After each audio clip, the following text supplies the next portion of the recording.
Yo, what's going on, guys?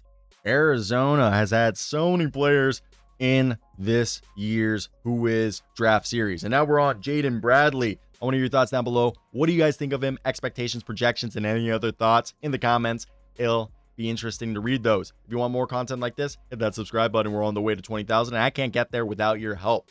Now, I have an itch in my right nostril that I'm just going to go one last time like that and try to ignore it. He's a 22-year-old senior for Arizona, out of Rochester, New York, via IMG Academy, standing at 6'3" with a sturdy 205-pound frame.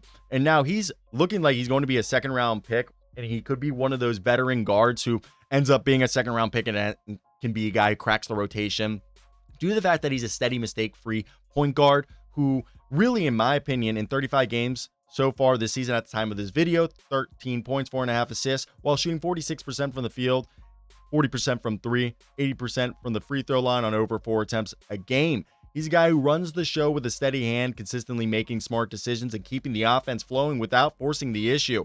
He gets downhill in a hurry with a quick first gear, putting constant pressure on the rim. He loves getting to the rim, baby, and forcing the defense to collapse. He's a pest on the defensive end, which I love. Generating 1.5 steals per game, playing with active hands and anticipating passing lanes, and also just being a guy who's at the point of attack, trying to get into the body cavity of the defense. He draws fouls, as I mentioned, at a decent clip and makes his money at the line for a guy who is playing with a bunch of players in a star-loaded team that it feels like they have 12 dudes who are potential draft candidates. And he takes care of the rock, posting a rock-solid 2.6 assist to turnover ratio that he values every possession he has. And we mentioned it earlier, he's been automatic from deep when he lets it fly, shooting 40% on his threes, forcing defenses to respect his pull-up and catch-and-shoot game.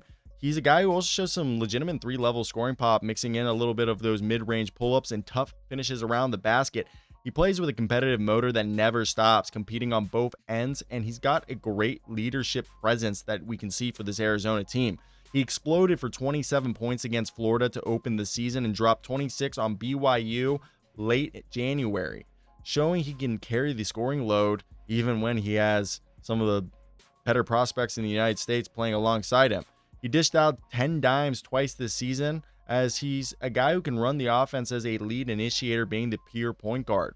Now, at 6'3", I think he's on, like, not small, but like he's going to be someone who is going to get hunted defensively in the NBA. He does struggle to finish over length and can't switch onto bigger wings. He's a guy who can guard ones and some twos. And sometimes he does ghost in too many games, posting single-digit scoring outputs in 11 of his 35 games, including a scoreless 0-point night against Colorado. I don't think he's like a reluctant three-point shooter. Like, he does jack up less than 2 per game despite great percentage. I think that's more of his team. But defenses do sag off of him. And defensively inside, he's not going to be a guy. He plays on the perimeter, and he really just stays out there because of like his lack of length. Offensively, he does lack elite burst and explosion athletically, which limits his ability to separate from players and finish above the rim against larger guys. One of the things is that he is a bit inconsistent scoring-wise. He'll have a 25-point game against Baylor and then have a 10-point game against Kansas, 17 against Iowa State, and then just like the volatility. And I know it's because of the team he's on, and he does show sometimes at times being more of a undersized combo guard with point guard like skills, which you can make it work. That at the NBA level, he's a guy who's going to be a guard who needs the ball in others' hands to maximize his game while not being able to always maximize others. And late January to early February, he shot 4 of 19 from deep over an 8-game span before that Baylor breakout. But I think you take a flyer on him because he plays winning basketball, shows good shooting ability, and plays competitive defensive energy, even if he's limited there. Now, I think he's on a loaded contender where he doesn't need to force the issue, and he is just playing his role. So I think he's going to be a different guy and could project as a steady high floor backup point guard.